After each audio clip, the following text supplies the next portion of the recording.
اچھا، تو ذرا سوچیں کہ اگر انٹرنیٹ کی اربوں چابیاں یعنی آپ کے لاگ ان اور پاسورڈز وہ ایک جگہ بکھر جائیں تو کیا ہو؟ آج ہم انٹرنیٹ کی تاریخ کے شاید سب سے بڑے ڈیٹا لیک پر بات کر رہے ہیں۔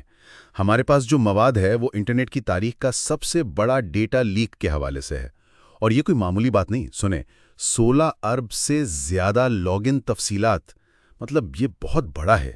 آج کوشش کریں گے سمجھنے کی کہ بھئی یہ ڈیٹا آیا کہاں سے، یہ اتنا خطرناک کیوں ہے، اور ہم آپ سب خود کو کیسے محفوظ رکھ سکتے ہیں۔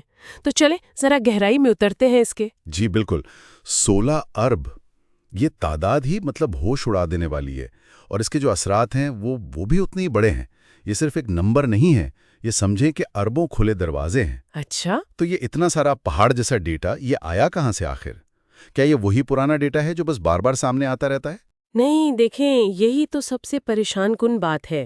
جو تحقیقات ہوئی ہیں ان سے پتہ چل رہا ہے کہ یہ زیادہ تر نیا جمع کیا گیا ڈیٹا ہے، اور یہ خاص طور پر ایک مالویئر ہے، انفو سٹیلر، اس کے ذریعے آیا ہے۔ Info stellar? جی، آسان لفظوں میں یہ ایک طرح کا جاسوس سافٹ ویئر ہے جو مطلب بہت چپکے سے آپ کے کمپیوٹر یا فون سے یوزر نیم اور پاسورڈ چرا لیتا ہے۔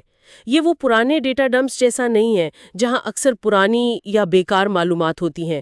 یہ بالکل تازہ اور استعمال کے لیے تیار ڈیٹا ہے، لگتا ہے کم از کم 30 مختلف ذرائع سے اکٹھا کیا گیا ہے۔ اوہ، یعنی یہ تو چوری شدہ چابیوں کا ایک بالکل تازہ ذخیرہ ہے۔ اور ذرائع یہ بھی بتا رہے ہیں کہ یہ ڈیٹا بڑا منظم ہے، مطلب ویب سائٹ کا نام، پھر لاگ ان، پھر پاسورڈ۔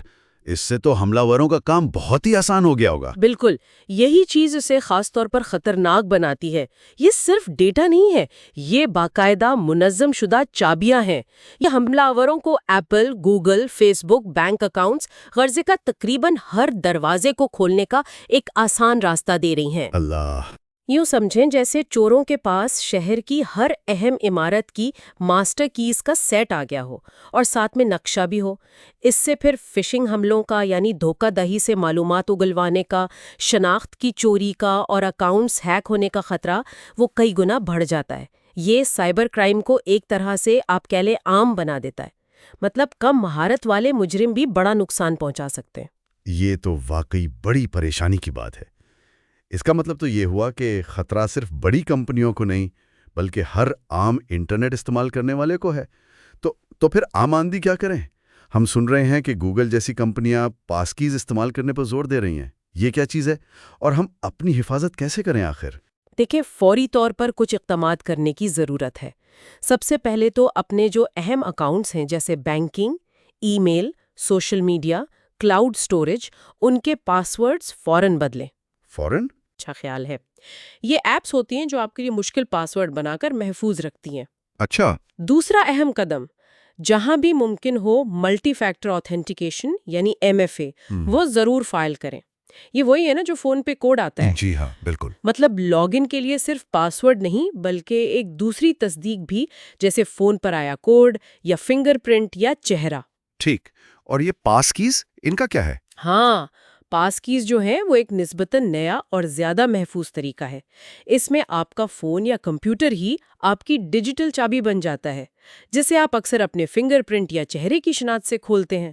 پاسورڈ کی ضرورت ہی ختم ہو جاتی ہے۔ اچھا، یعنی پاسورڈ لیس۔ جی، تو جن سروسز پر یہ سہولت آ گئی ہے ان پر منتقل ہونا ایک اچھا حفاظتی قدم ہے۔